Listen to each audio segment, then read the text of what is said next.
Do you believe you're a just person? Maybe you pay your bills on time, treat well those who treat you well, follow the rules. But for Stoicism, that doesn't even come close to true justice. Stoics claim that most of us live trapped in illusions. We confuse convenience with kindness, custom with morality, appearance with virtue. And the worst part, we think we're just when, in reality, we are partial, impulsive, driven by emotions we don't even notice. Today, I'm going to take you inside the Stoic view of justice, a view so radical it can dismantle everything you think you know about right and wrong. Get ready. In the next few minutes, you may discover that justice doesn't begin with laws or with other people's decisions. It begins within you, and that discovery can completely change the way you live, judge, and relate to the world.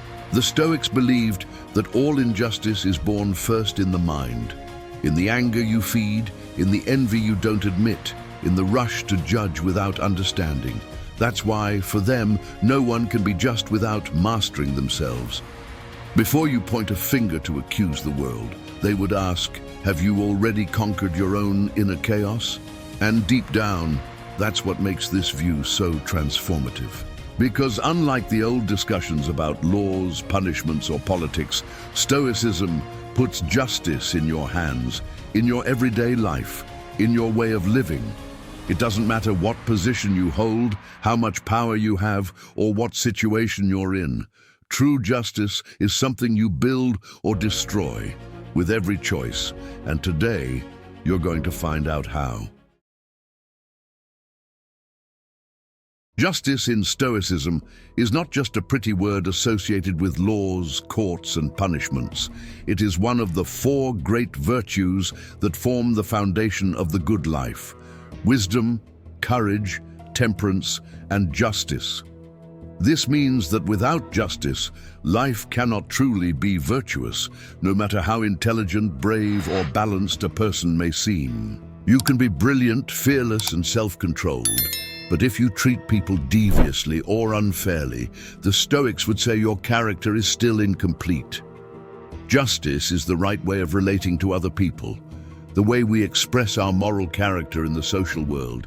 It's the virtue that brings our inner values into contact with real human faces, real situations, and real consequences.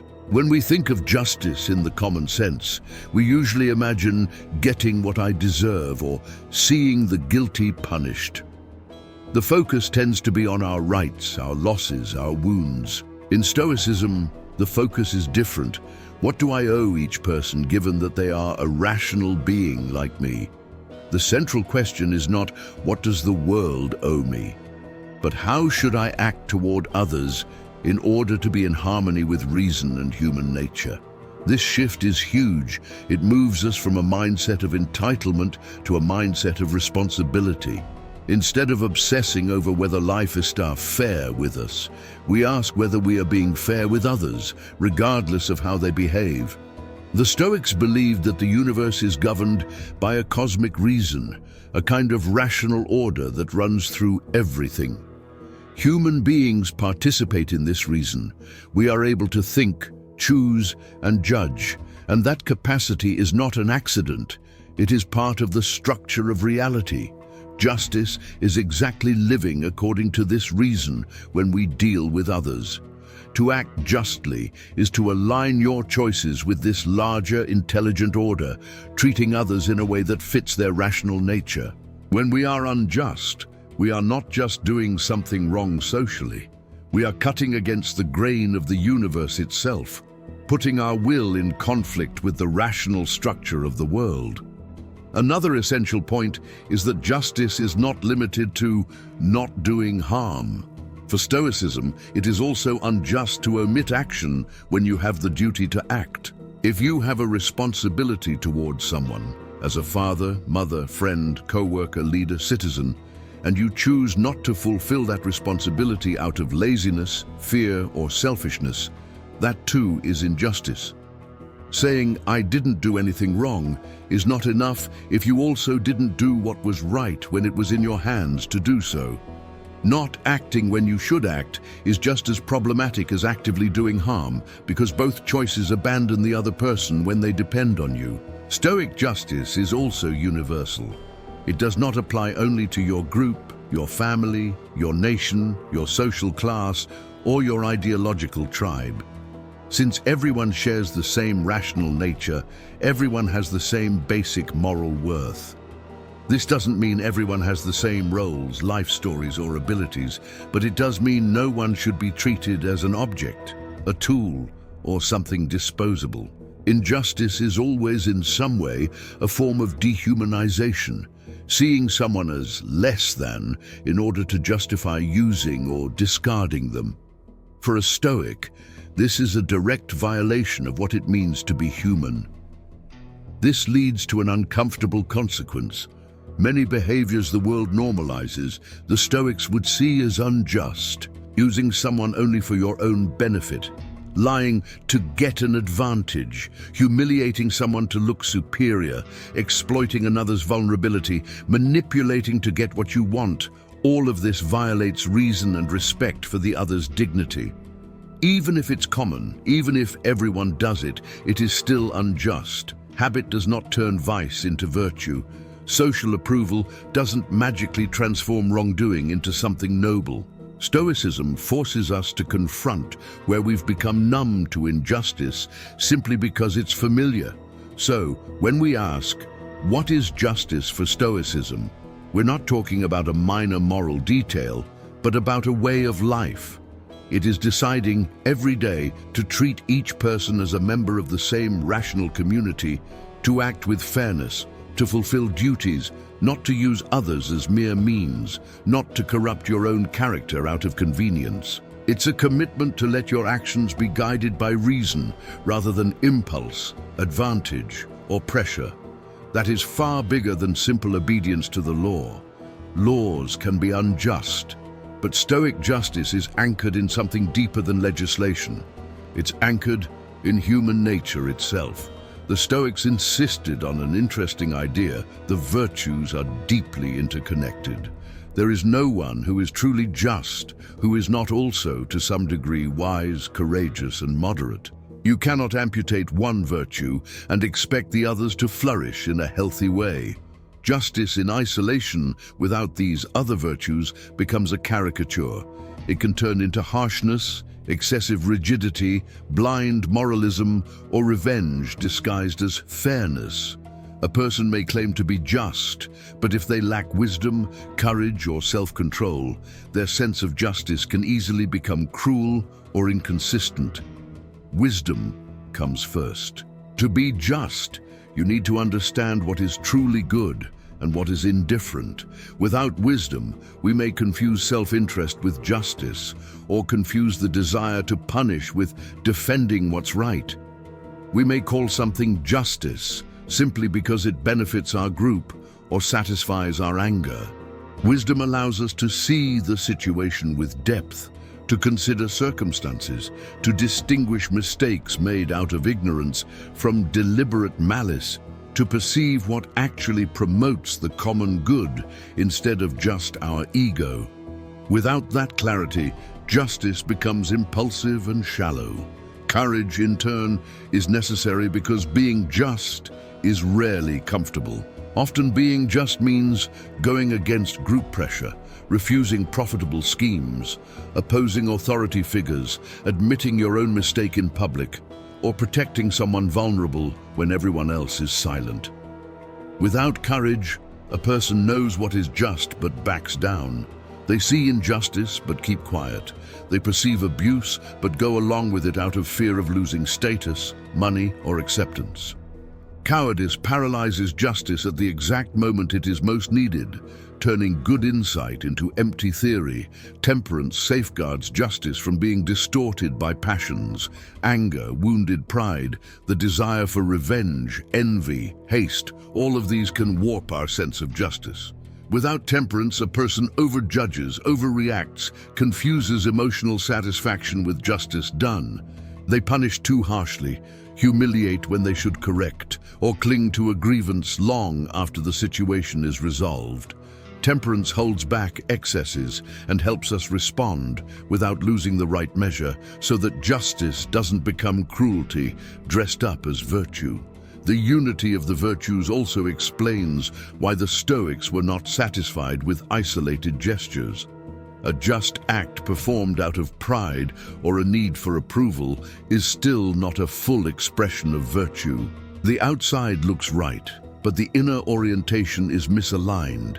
For them, justice is not only outwardly correct, it comes from a trained soul that seeks the good for its own sake, not for a reward, applause, or image management. A person truly growing in justice is less worried about looking good and more worried about being good. This doesn't mean you will only be truly just once you are a perfectly enlightened sage. The Stoic ideal of the sage is a guiding star, not a starting point. We are all in training, but understanding the unity of the virtues helps you see where your sense of justice is still fragile. Maybe what's lacking is courage, maybe wisdom, maybe temperance. Maybe you justify your silence as prudence when it's fear, or your harshness as honesty when it's anger. Identifying these weak spots is part of the work of maturing. Thus, for Stoicism, it's not enough to ask, what is the just thing to do? You must also ask, in what state is my mind when I do this? If the right act comes from hatred, arrogance, vanity, or pure convenience, something still needs to be purified. Full justice is the right action, for the right reason, in the right measure. The Stoic project is not only to correct behavior, but to refine the heart and mind from which that behavior springs. One of the central Stoic mottos is to live according to nature. At first glance, this may sound vague or mystical, but for them, nature means above all our rational and social nature. We are beings who think and who live together. It makes no sense to live as if we were just a bundle of impulses or isolated atoms disconnected from the rest of humanity. A life that ignores reason or community is, from a Stoic point of view, a life that runs against what we fundamentally are. Justice is born precisely from this recognition. If we are rational beings, we cannot act blindly, dominated by passions. If we are social beings, we cannot live as if the other person were irrelevant. To live according to nature is to harmonize reason and relationship, and justice is exactly that harmony applied to human interactions. Whenever we treat someone purely as a means or act solely on anger or greed, we are stepping outside that harmony. When someone acts unjustly, exploiting, deceiving, or humiliating another person, the Stoics would say that person is betraying their own nature. They may gain something externally, money, power, status, but internally, they are becoming less rational, less human, more enslaved to passions. Injustice, at bottom, is a kind of self-sabotage of the soul. You might appear to be winning, but you are losing the very thing that makes you capable of a good life, a sound, orderly mind. Furthermore, living according to nature means recognizing that we are part of a larger whole. We do not exist alone. We depend on others, and others depend on us. Justice is the conscious way of participating in this whole without destroying it. It is taking care that our choices do not tear apart the fabric that sustains coexistence, trust, and mutual respect. Each unjust act is like cutting one more thread in that fabric. This also changes how we see privilege and positions of power. If you are in a position of advantage, in a family, a company, an institution, Stoicism understands that this is not a license to dominate, but a greater responsibility to act justly. The more power, the more duty. A parent, boss, teacher, or ruler who uses their position only for self-interest is misusing what nature gave them. Whoever ignores this is using our social nature to serve themselves instead of serving it. At the same time, Stoic justice does not depend on external circumstances being perfect. You do not need an ideal world to act justly. On the contrary, It is precisely in confused, imperfect, unjust contexts that individual justice becomes most necessary and most visible. The starting point is always, given what is within my control, how can I act justly right now?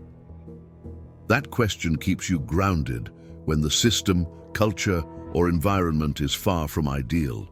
So living according to nature in Stoic terms is constantly asking, does what I'm doing respect the other's rational dignity?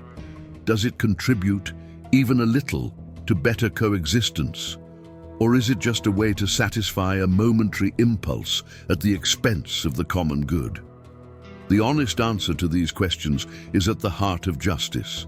They turn everyday moments, an email, a comment, a decision at work, into moral training grounds.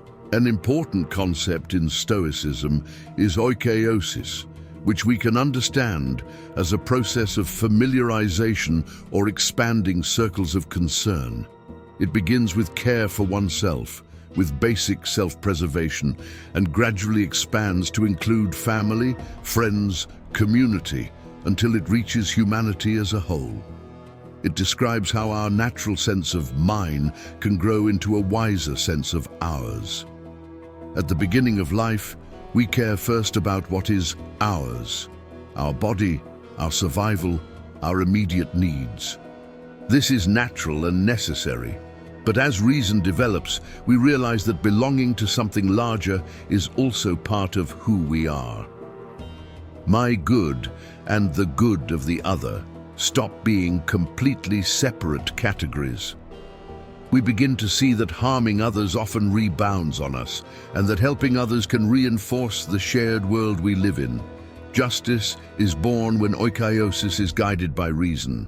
Instead of remaining trapped in the narrow circle of my group, my tribe, my interests, the mature mind realizes that all rational beings share a kind of kinship. Even those who are far away, who think differently, or who cannot benefit us directly, are still, in a sense, one of ours. The stranger, the foreigner, even the enemy, are still members of the same human family. This doesn't mean the Stoics deny special bonds. It is natural to love family and close friends more intensely. The problem is using that love as an excuse to commit injustices. Favoring someone from your inner circle at the expense of an innocent outsider is a betrayal of reason. Justice demands that special bonds not cancel universal respect. Love for mine should not turn into contempt for others. Oikeiosis also helps dismantle selfishness disguised as self-care. Of course, it's important to take care of yourself, protect your needs and boundaries. But a Stoic would say, if your self-care turns into systematic indifference toward others, something is wrong. Taking care of yourself is not closing your eyes to the suffering of those beside you while being content with not being directly guilty. True self-care includes caring about the kind of person you are becoming in relation to others. By widening the circle of concern, justice becomes a way of seeing reality. You start to ask, who is being affected by my choices? Who is carrying the invisible weight of my comfort? In what way can I act so as not to worsen others' lives, and if possible to improve them a little? That is oikeiosis in action. It transforms ordinary decisions, what you buy, how you work, how you treat service workers, into moral choices. Ultimately, the Stoic view is bold. Humanity is one big moral community, and justice is the way of living that's coherent with this community. Every time you act as if only your bubble matters, you weaken this fabric. Every time you choose a more just attitude, you strengthen it. It's not something grand and distant. It shows up at the checkout line, in traffic, in how you speak, at work, at home. Justice becomes a daily rhythm, not just a topic for philosophical debate. The Stoics like to talk about appropriate acts, kathekonta, actions that fit the role you play in each situation. You are not just you. You are also son or daughter, father or mother, friend, co-worker, citizen, professional. Each of these roles brings expectations and duties. Justice is fulfilling these roles in a way that gives each person what is due, not more to the powerful, not less to the vulnerable. For example, a father or mother has the duty to care for, guide, protect, and educate. If they're physically present but emotionally absent, negligent, selfish, that is a form of injustice. The role exists, but it isn't being fulfilled. The same goes for a leader who uses their position only for personal gain, ignoring the team's well-being, or a professional who delivers less than promised but still collects full credit. In each case, someone is being denied what is due. Stoic justice also demands honesty in relationships. It's not enough to not steal money if you steal trust, credit, time, or hope. Deceiving someone even in something small is denying that person what is due, the chance to decide based on the truth. Manipulating is taking away the other's right to be a full subject of their own life. For a Stoic, this is a subtle but serious theft of autonomy. It's important to note, for the Stoics, there is no blind obligation. If a social role demands something that violates universal justice, the higher loyalty is to justice, not to the role. A soldier, for example, does not become just simply by obeying orders. If the order is unjust, virtue requires resistance. The same goes for laws and customs. The fact that something is legal or normal does not automatically make it just. Reason is the final court of appeal. In practical terms, this means that when duties conflict, you must prioritize them in light of reason. I owe more to truth than to my reputation. I owe more to the common good than to the interests of a small group that benefits at the expense of many. I owe more to human dignity than to the preservation of privileges that sustain injustices. This hierarchy of duties helps us navigate morally complex situations. In daily life, justice as it relates to roles shows up in simple questions. Am I using my position to serve or to exploit? If everyone did what I do, would the environment I live in be better or worse? Am I delivering what I promised, or looking for loopholes to give less and receive more? These questions are uncomfortable, but they are tools for moral alignment. They drag justice out of abstraction and put it right into your calendar and your habits. So in giving each their due is not just following fixed rules. It is an art that combines perception of the situation, understanding of roles, fidelity to reason, and the courage to act accordingly. It is a continuous exercise in honesty, responsibility, and respect. The more you practice it, the more your sense of justice becomes intuitive, like a muscle trained over time. For Stoicism, the ultimate source of justice or injustice is inside us. What makes an act just is not only what happens externally, but the intention and inner state of the person acting. I can do something that looks correct on the outside, but be driven by fear, showmanship, vanity, or a desire to please. That is still not full justice. It's calculation. The Stoics are interested in who you are becoming, not just what you appear to do. The unjust mind is almost always a mind dominated by disordered passions. Anger distorts perception. It makes the other seem worse than they are, minimizes our own error, and turns correction into revenge. Envy makes another's success feel like a threat, leading us to sabotage or belittle them. Pride keeps us from acknowledging our faults, which makes us uphold injustices so we don't lose face. In each case, emotion pushes reason into the back seat. The Stoics don't say you should turn into stone and feel nothing. They talk about transforming destructive passions into rational, moderated emotions aligned with the good. For example, instead of hatred, clear and measured indignation. Instead of envy, admiration, and a desire to improve yourself. Instead of pride, balanced self-respect and openness to learn. The goal is not emotional numbness, but emotional refinement. Inner justice also implies coherence. It's not enough to advocate for justice in public while acting unjustly in private. It's useless to talk about respect and then humiliate those who have no power to react. When there is a big gap between speech and practice, a person lives divided, in conflict with themselves.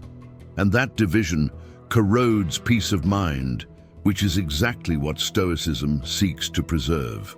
Hypocrisy is not just unpleasant, it is psychologically corrosive. That's why the Stoics recommended daily self-examination. At the end of the day, for example, to ask yourself, where was I unjust today? Who was harmed by my words, actions, or omissions? At what moments did I let anger, fear, or vanity run the show? The goal is not to torture yourself, but to learn, correct, and prepare to act better tomorrow. It is a quiet, honest audit of the soul. A striking feature of Stoic justice is that it does not depend on external recognition. You can act justly, without anyone seeing, without anyone applauding, without anyone knowing. And even so, the act has full value, because the main effect of justice happens in you. Each time you choose what is right, you strengthen your own character. The reward is the kind of person you are becoming and the inner tranquility that comes with that. In short, inner justice is this combination of right intentions, some degree of mastery over passions, honest self-examination, and alignment between speech and practice. It is not perfection, but direction. It is not the absolute absence of flaws, but the refusal to turn flaws into a lifestyle. A just person, in the Stoic sense, is always under construction, but construction is always going on. After all this, the question remains, how do we bring this vision of justice into real life, with bills, deadlines, conflicts, fatigue, and imperfection? Stoicism was not made for angels, but for ordinary people dealing with ordinary situations. The difference lies in how you choose to respond to those situations, not in having a flawless environment. At work, applying Stoic justice means not taking advantage of a client's lack of information, not throwing a coworker under the bus to protect yourself, not stealing others' ideas to climb the career ladder. It means giving honest but respectful feedback, keeping your promises, not taking part in schemes that you know harm people even if everyone does it. It's in the email you don't falsify, the shortcut you refuse, the credit you share fairly. In the family, justice means avoiding blind favoritism, respecting the dignity of each member, and refusing to use love as emotional blackmail. It means listening before judging, admitting your own mistake when necessary, and not imposing your will just because of the role you occupy. It means not turning authority into quiet tyranny and not using vulnerability as a tool for control. In friendships, justice is not using the other as a dumping ground for frustrations or as an extension of your own ego. It is being honest without cruelty, not betraying trust, not saying behind someone's back what you wouldn't say to their face. It means being present when the other needs you, within your possibilities, and not only when it is convenient.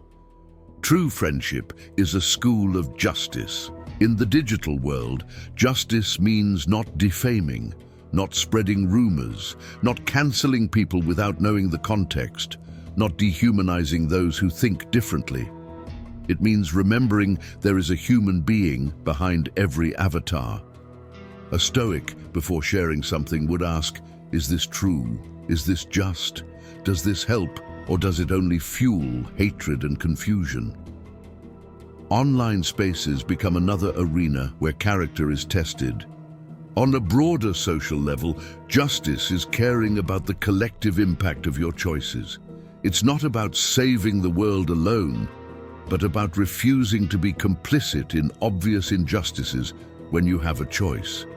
It means voting consciously, working honestly, even in corrupted environments, not profiting from others' misery or vulnerability when you can choose another path. It's less about grand gestures and more about persistent integrity. And finally, justice is a commitment to improvement. You will fail, you will sometimes be unjust, you will say what you shouldn't, you will stay silent where you could have acted. The point is not to never make mistakes, it's to refuse to make mistakes your default mode. It's to look back with humility, correct when possible, ask forgiveness when necessary, and above all, learn. Justice grows in the soil of humility, not perfectionism. If Stoic justice could be summed up as an invitation, it might be this: treat every human being as someone who shares with you the same rational dignity. Do not trade that away for any advantage, and start by examining your own life before accusing the lives of others.